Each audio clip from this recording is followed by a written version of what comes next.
Welcome to In It to Win It. This is Steve Barton, and thank you for tuning in. We are here for Monday market moves, what happened last week in the markets, and what we expect for next week. And thank you for allowing me to do work that I find meaningful. Thank you for giving me the most valuable commodity you have, your attention. I promise to do my very best to give you a return on it. Alrighty, let's go to the charts. Starting out as always with the S&P 500. This is really exciting. Okay, so we broke through the 10 and the 20 week before last, and this week we broke through the 50 moving average. Computer algorithms are firing. This is pretty exciting. The next real level of support we're going to have is way down here at probably around 4,700, 4,750 by the time it gets there at the 200 moving average. So we've already had a correction this week of 2.8%. For the last few weeks since the top there, we've had a correction of almost 6%. So could fully see a correction of 10 or 15% in this. But yeah, pretty exciting. There is also the outside chance of a flash crash, but we'll see. Remember how overvalued it is too. I mean, that thing is just in the clouds. Dollar. Okay, dollar is essentially flat for the week. Bias is actually, I mean, technicals are pretty stretched here, so I would expect a correction in the next few weeks or so. But yeah, actually, bias is slightly up for next week, just going by those last few bars there. But real level of support is going to be still down around 104 or so, around where the 200 and the 50 moving average is. Yields, 2-year yield is around 5%, 10-year yield is 4.6, and the 10-year minus the 2-year yield is still carving out, looking like we're going to be probably hitting on this rising 200-day moving average, and after that we should exit clown world. US 1-month treasuries 5.38%, still paying north of 5% for your cash. And our TLT bet is not going as planned. Yields are going up, so the value of this is going down. The Fed is still on schedule to, or at least as far as traders think, on schedule to cut rates in June, possibly July. If and when that happens, this should shoot up quite well, and then we will exit stage left. And gold is up 1.6% for the week, closed the week at 24.13. That's up $39 for the week. We thought that there was going to be a reversal here and a correction, just going by that bearish candle on Friday, at least a short-term correction. That happened on Monday, and then that was it. Still off to the races to the upside. So new daily, new weekly all-time highs. But yeah, I mean this is an incredibly bullish looking chart. I mean, look at down here at the RSI just screaming, MACD screaming, or stochastic screaming. I would expect a correction here, but fundamentals are just winning out. Central banks bought all their gold back there, and they're still buying more. China is buying retail is coming into China and buying more gold. Hopefully, we'll start to see some of that retail come in from Western Europe and the United States start to buy gold, but we just haven't seen it yet. So we'll see. That will push it even higher. Oh, Mitchell, thank you for the donation. You are a gentleman and a scholar. And this one is getting pretty interesting. This is gold divided by the S&P 500. So 1 ounce of gold divided by 1 share of the S&P 500.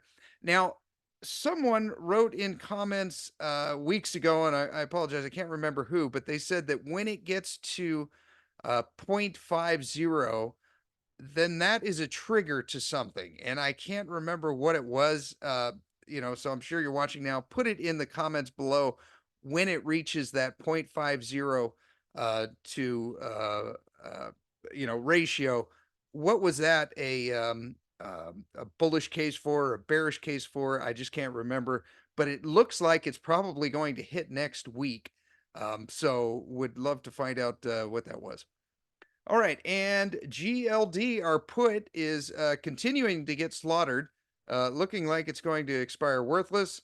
but the rest of the portfolio is doing amazing. So that is awesome. GDX is up about 1% for the week, had a sharp correction down and then bounced up. We have a golden cross. Same thing for GDXJ, up about 1% for the week. The charts look pretty similar. Golden cross coming up, looking bullish. Franco, Nevada, there was a tick if you could catch it. We said last week that we thought 114 was a nice limit order. If you put in exactly 114, you're probably a little disappointed because it came within like 20 cents of that and then didn't hit. So that level, I think, is still pretty accurate. Maybe do it for 1450, maybe 115. Might be a little bit better. But anyways, still got to break through that 200 daily moving average. So, would kind of expect a little bit of a correction down here to the downside, and then maybe 114 to 115, I think should get it done. Wheat and precious metals up 1.5% for the week. Resistance is now going to be at $54. We said last week it was at 52. Blew through that. Thank you, Randy Smallwood. Gold Royalty Corporation, still an amazing stronghold. We had this golden cross that looks like it's going to be picking up on the 50 moving average here. I think if you've been watching this one and wanting to get an entry point, maybe around $1.80, somewhere trying to carve out this 50 moving average, might hopefully it catches that and just rides it up. We'll see. Metalla Royalty. This one is don't see any entry points here. It's essentially kind of flat for the week. It's still under that 200 moving average. Haven't really had any closes above that to speak of. But maybe a limit order around $2.80, something like that. That would be right around the 50 moving average, but the technicals are pretty stretched here. Origin Royalties, looking fantastic. The bull flag continues to play out. Limit orders around 62 cents or so, just kind of to the downside of this bull flag pattern. We think that this will carve out and then break up to the upside. Not really sure what the catalyst is going to be for that. Maybe higher gold prices. Time will tell. Barrick Gold. This one shot down. It's down 4% for the week. At one point, it was down about 10. Caught the 200 moving average and then slowly ground up. Someone put down in the notes, I think it was, I can't remember, basically out of Mali. So they've got a really big gold mine out in Mali. I'm not sure if I'm pronouncing this right. Lou Guan Kanto mine. We'll call it the LG mine. And now, to put this into context, this is a huge mine, arguably one of the biggest on the planet. And over the last 12 months, this mine has contributed to over 1 billion to Mali's economy, which, if my math is right, is about 5.5% of their GDP. Now, what happened here is, I guess, there's talk, rumors through the ethos of them nationalizing this mine and, essentially taking it over. And the CEO, Mark Bristow, said that he's not worried. I'm not either. But we'll see if we get any new information on that, or if you guys have any information, put it in the comments below. Put Barrick and then the info. And Newmont. Oh, also attach the news article that you're getting it from. You can just copy and paste it and put it in there so everyone else can learn from it as well. Newmont up 1% for the week, up above the 200 moving average. This looks great. Moving averages are starting to angle up here. The 20 and the 50 is starting to angle up, and the 200 is still angling down a little bit, but we think that it's going to start to angle up here soon, especially even if the stock goes sideways, and then hopefully that'll catch it. Technicals are pretty stretched here in the daily, but looking really, really good for Newmont. Agnico Eagle up 4% for the week. This is outstanding, really bullish looking chart. All the moving averages are in sequential order. We do have a dividend coming up, which usually coincides with a drop in share price. They got to pull the money from somewhere. And so if you're looking to make an entry into this one, we're probably going to get one fairly soon from the dividend pullback. G Mining Ventures, love this one. This is from Rick Rule and Jordan Royburn. As far as entries into here, maybe around 155 where we drew this line from last week. That seems to be kind of a decent level of support here. Nothing huge, but yeah, they're still building the mine. Everything's on track as far as I know. I think it still looks good. Rio 2, Alex Black, like this company a lot. Hopefully they can get their financing and actually get this project off the ground. If they do, I mean, this could be a 5x, possibly a 10x from where it is now. But they still have a lot of money to raise. One of our limit orders hit for 30 cents. We pulled the last one for 29 cents. We basically just doubled the bet at 30 cents. Maybe we should have put one down here as like a stink bid around like 24 or something. But anyways, we had one hit at 30 cents. So averaged down into that. Silver. This is really exciting. If you'd like to try this software free for 30 days, they're running a deal right now. I've got the middle version. There's the kind of like the basic version. Then there's the middle package. Then there's a premium version. Everything you see here is on that middle version. And there's a link down in the pinned comment below. It's an affiliate link, but try it out. And they even have a free version that you can use without any kind of expiration date. You can't do all the indicators and stuff that you see here on this, but it'll get you a basic chart that you can look at for free all the time. So check it out. All right. And silver, check this out. $28.84 to close the week. Super, super exciting. Up 2% for the week. We were afraid last week that it was going to break down below 28 and start to consolidate and kind of bounce here. Charlie Brown pattern through 26 to 28, but it's holding above 28, which is really amazing. So we're going to do something kind of bold here, and we're going to bring this horizontal trend line right here, and we are going to move it up to $30. I know, bold, pretty bold move here, pretty bold. And hopefully this is now the new range that silver is in, and it'll be in that range because we move that white line. All the banksters and everyone will start trading in this range here because you saw it first here on In It to Win It, and we moved that white line up. So hopefully, fingers and toes crossed, this is the new range for silver, and it's because we moved that white line up. All right. And gold to silver ratio still around 83.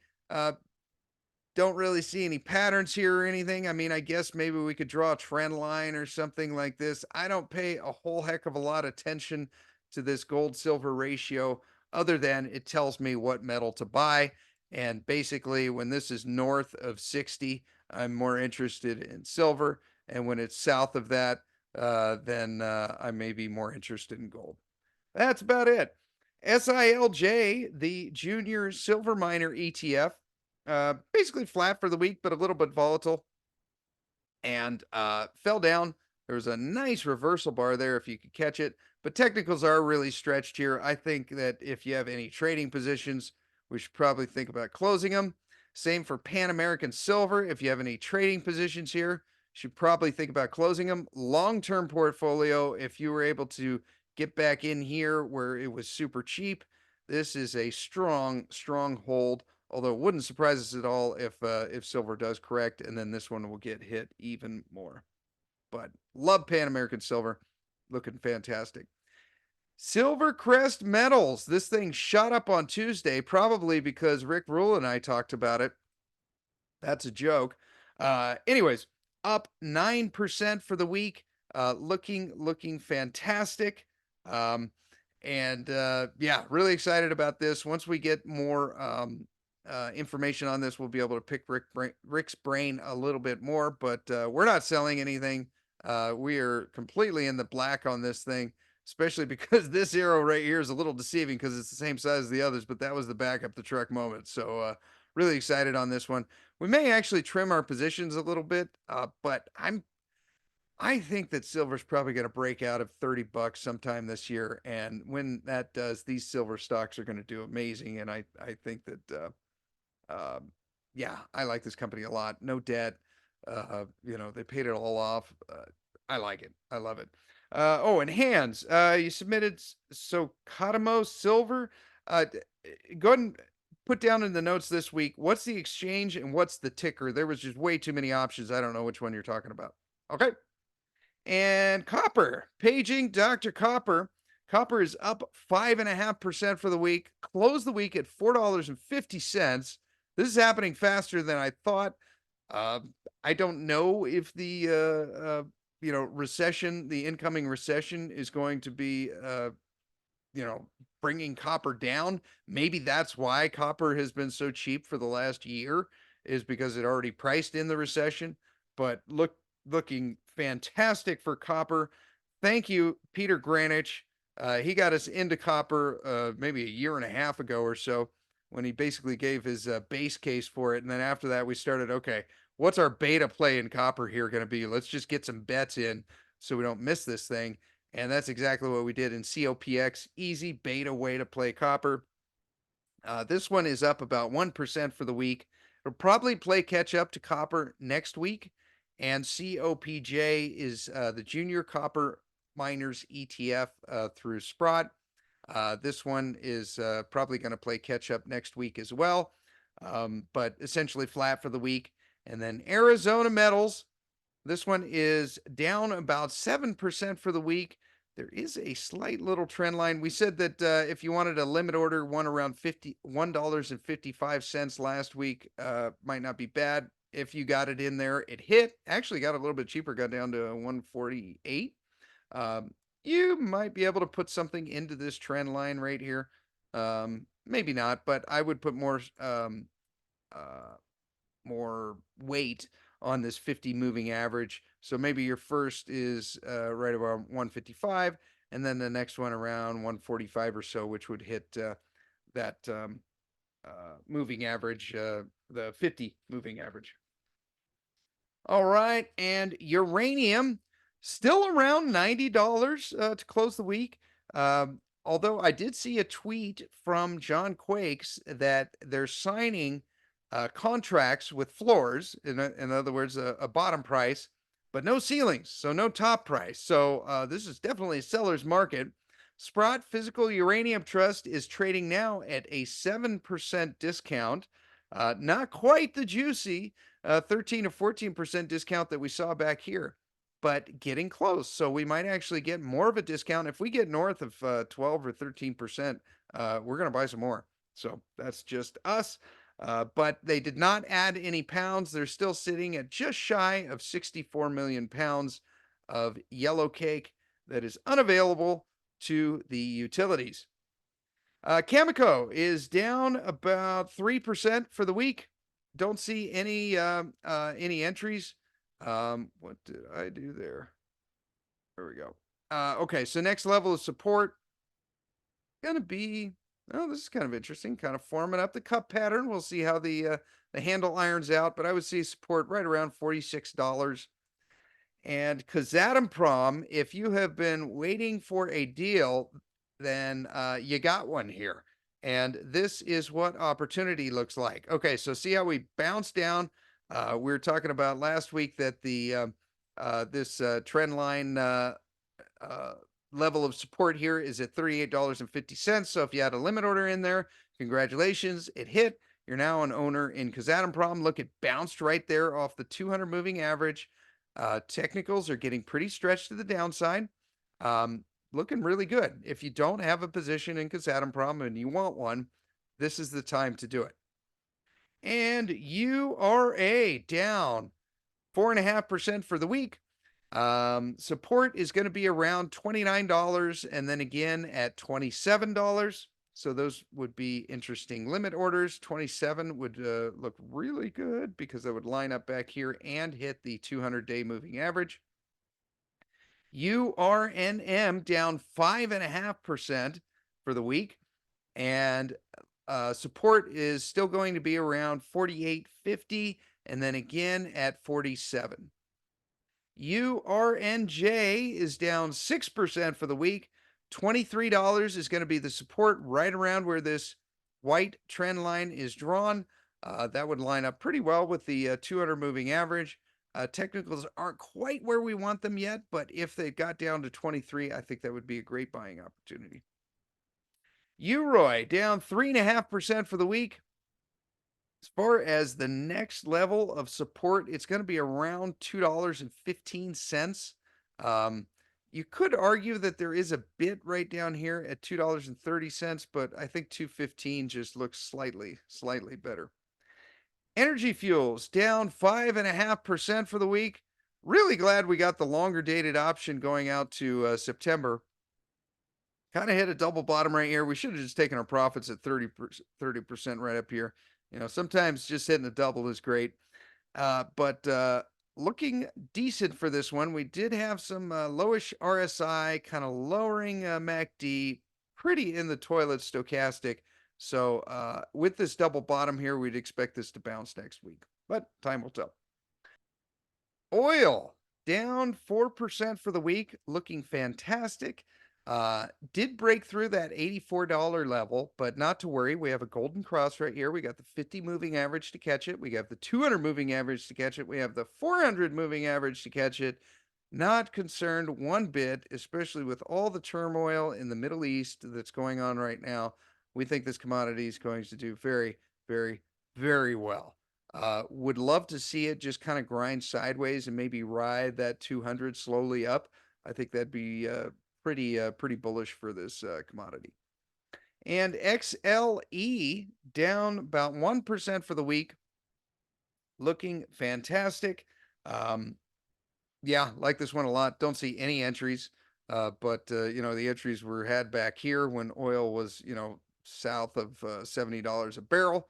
Now that it's north of 80, I think this is just a strong hold.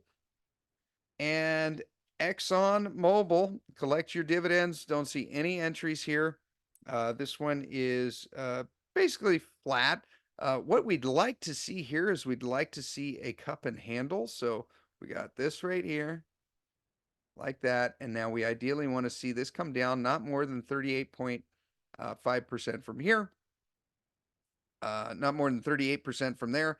And then it'll be off to the races, but we'll see. I mean, we're just completely guessing here.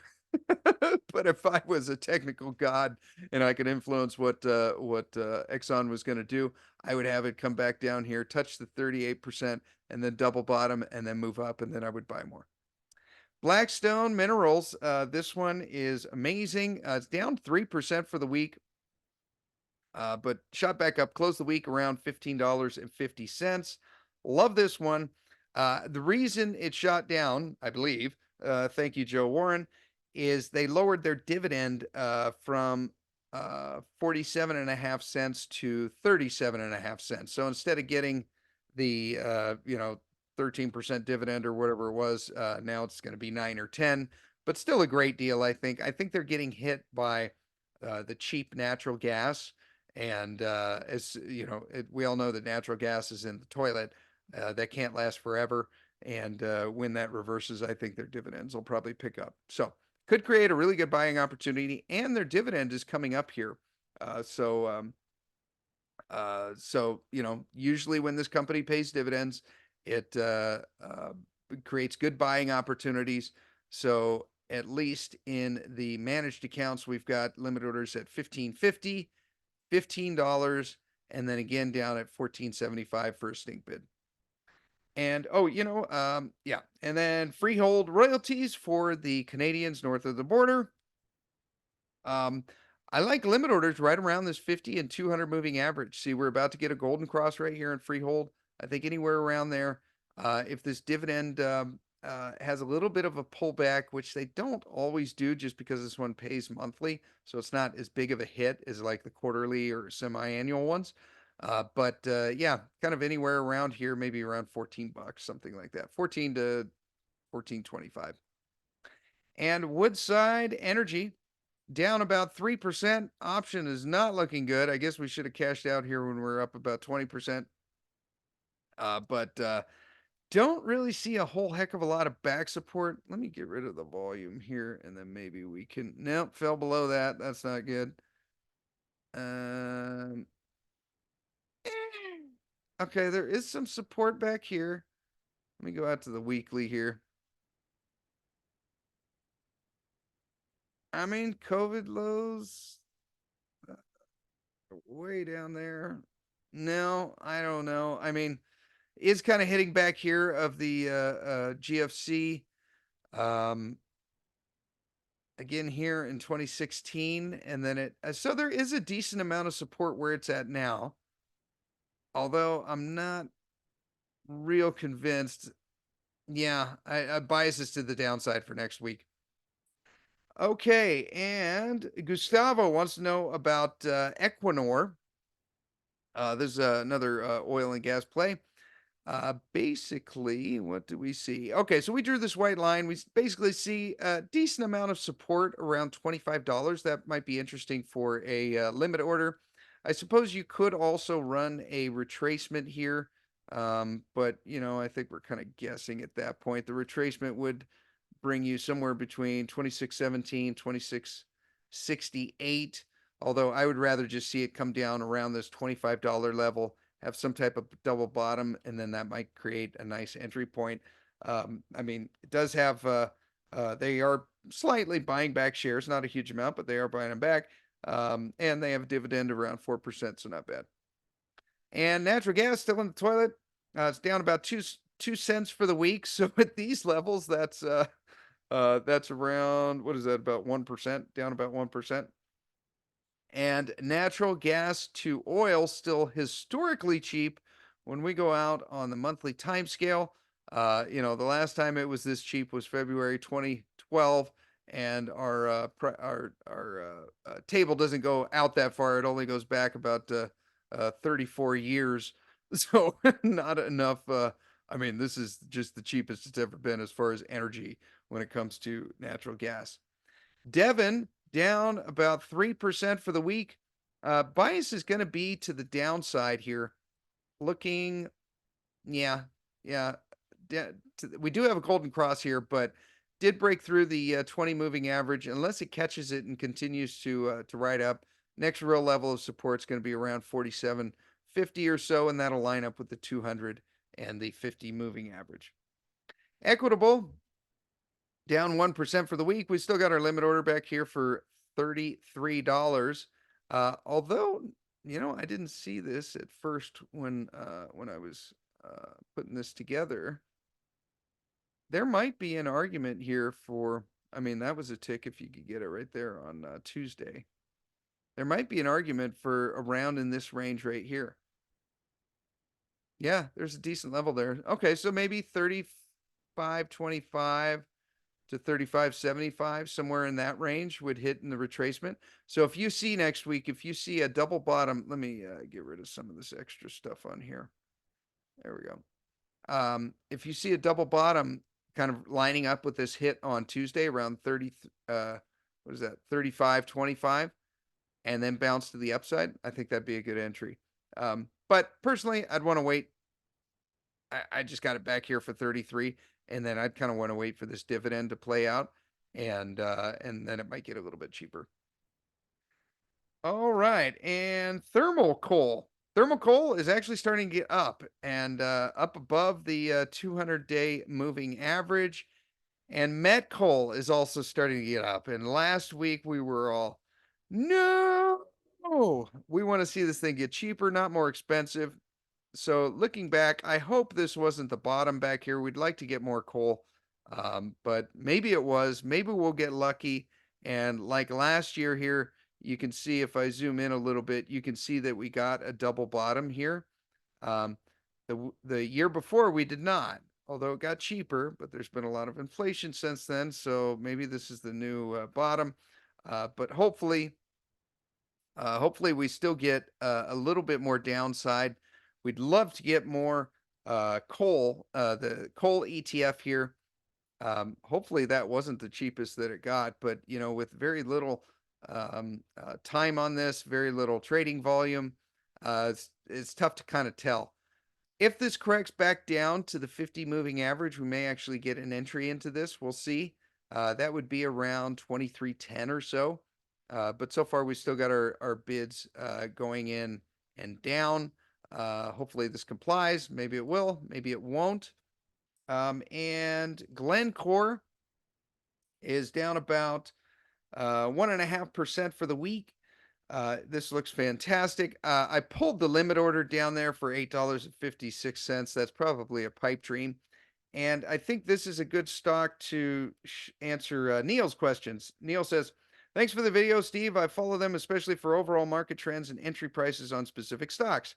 I don't exactly understand the premise when you give an example for a first entry price, then a second lower one, and then a stink bid. Are they based on the assumption that the price of the stock is continuing to fall? If not, what is the meaning of the different price levels? Thank you. Okay, so basically what I'm looking at here, so like when we found out about Glencore, so we interviewed Rick Rule around this time, and we interviewed Matt Warder for the first time around this time, and both of them like Glencore a lot. But looking on the technicals at that point, it looked like the stock was going to go down. So see, if we look down here, the RSI was relatively high, MACD was pretty high, stochastic was in the clouds. So I just can't bring myself to pull the trigger, no matter how much Rick is saying it's a good deal, when the technicals look like this, right? So what I did was I placed some orders going down here, right? And let's say I was going to get 15 shares. I bought 1 share there, 2 shares there, 3 there, 4 there, and 5 there, right? As it gets cheaper, you buy more. And I think I just moved that last arrow. So let me, yeah, there we go. Just move it back, just hit the undo and it all goes away.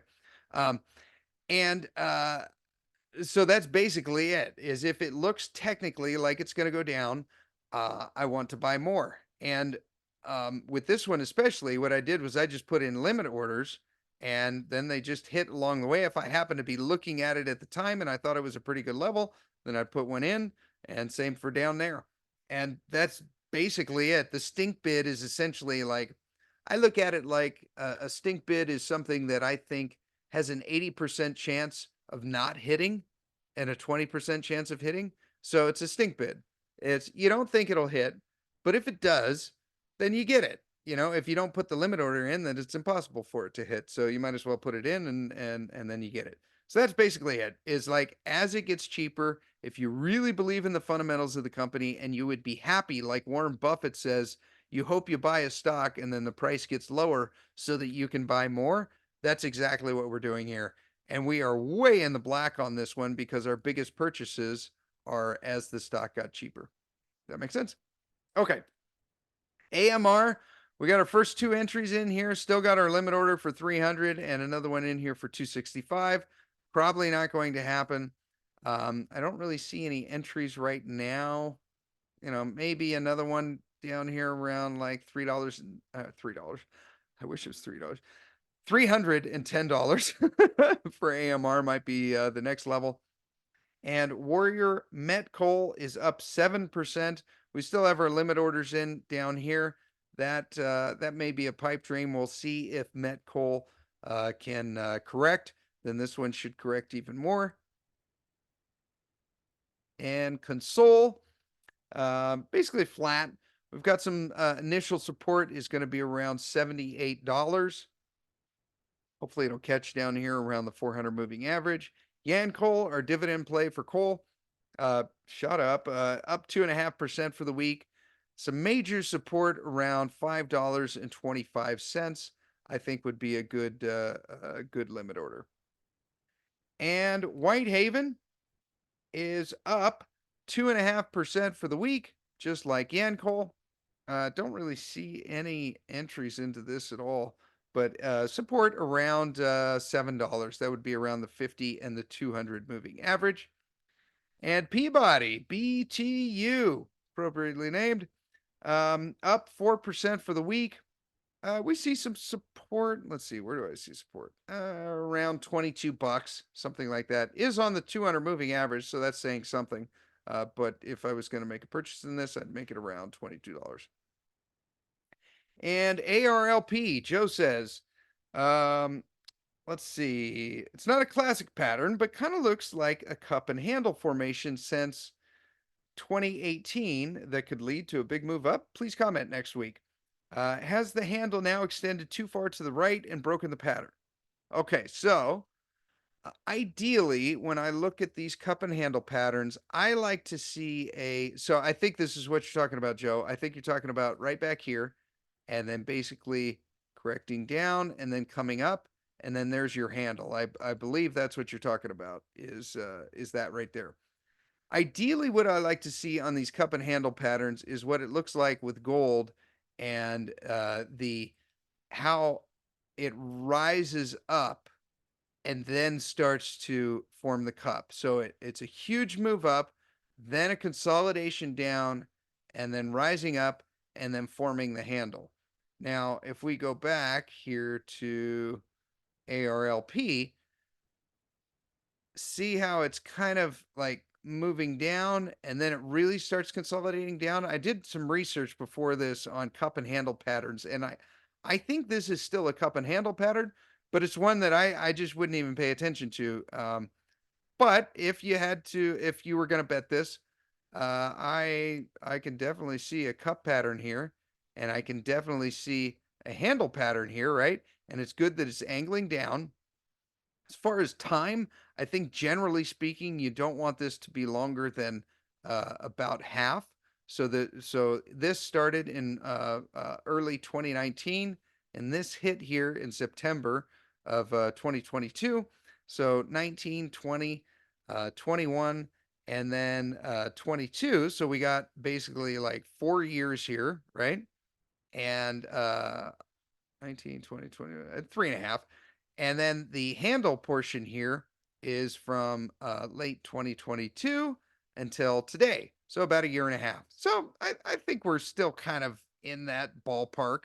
But the way we can measure this as far as like if it's consolidated too far down, we can take the retracement here and we take it from the bottom of the cup and go to the top. And then if we go to the settings here, so on the retracement, we go to settings and then see TradingView already has it in here for you. The one I like is the 50% and the 61.8.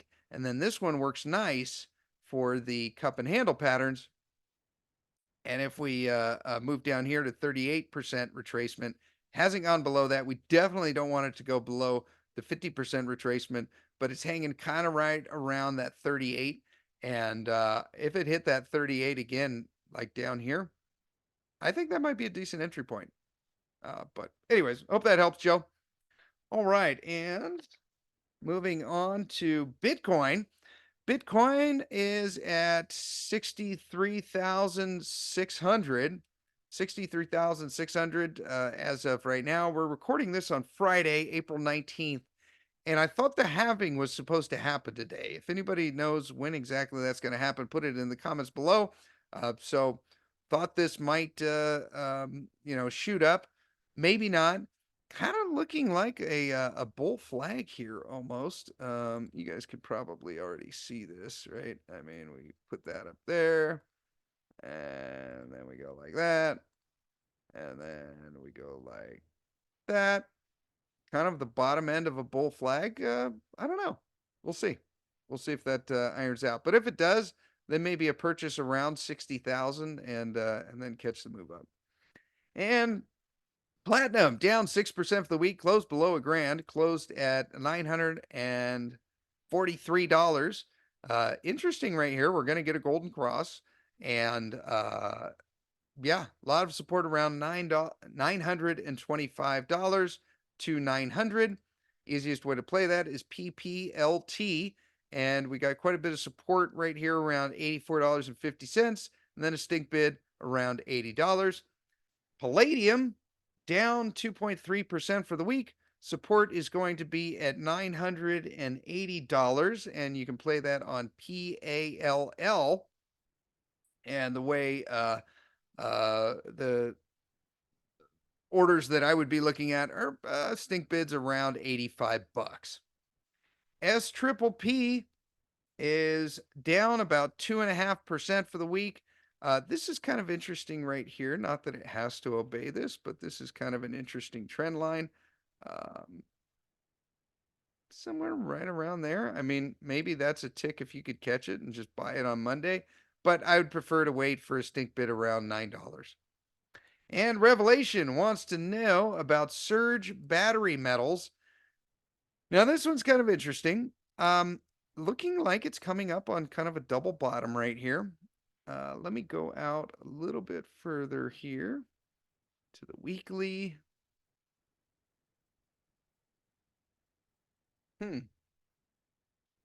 Okay. I mean, this is quite a strong support down here at the 200 weekly moving average.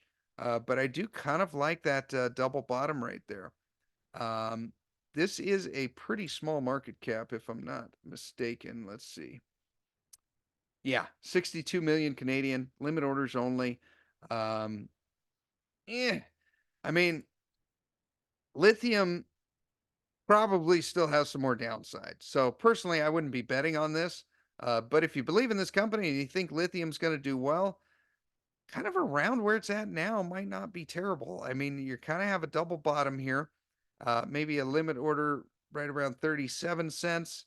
And then you got quite a bit of support back here around 25 to 26, somewhere around in there. So hope that helps. And then Largo, we talked about this one briefly with Rick last week. If you guys didn't watch the episode with Rick last week, I'll put in a link right here. Just click on it. It was a quick one, but good episode. Got a lot of downloads. And Largo, so this is basically a vanadium play, a play on batteries. And essentially what we're doing here is we're trying to call the bottom in this. And we've pulled this one up before. And we drew this white line right here around 90 cents, which lines up with the bottom back here in 2016. And that's essentially it. I don't see any technical entries into this. This is, man, it's such an obscure market, the vanadium market. Don't know, but I might set a limit order around 90 cents and see if it hits. But I don't see any technicals entries into this. This would be straight up fundamentals, I believe. All right, iron ore closed the week at 108.25, so starting to angle up. That is good. And BHP, there was a tick if you could catch it on, when was that? Tuesday. Shot down, got as low as like 56.50. Our idiot proof alert did not hit at 56, but only down 1% for the week. But like BHP a lot. Rio Tinto up, was that 1.5% for the week. Still got our limit orders in down here. These are probably pipe dreams. Might have to wait for the next dividend to pay out for us to actually get any action on this. But it's up above the 200 moving average. 50 moving average did cross down below that, so that's what we call a death cross. But I don't know. I'm of the mind that this is probably going to grind sideways a little bit. We'll see how that works out. Like the dividends on this one a lot. VALE. VALE is up 1.5% for the week. Looking for a pop for the option. Had a nice pop on Friday. Hopefully this moves up. And random option on Unity software. This one is absolutely falling out of the sky. Hopefully we get a pop in this.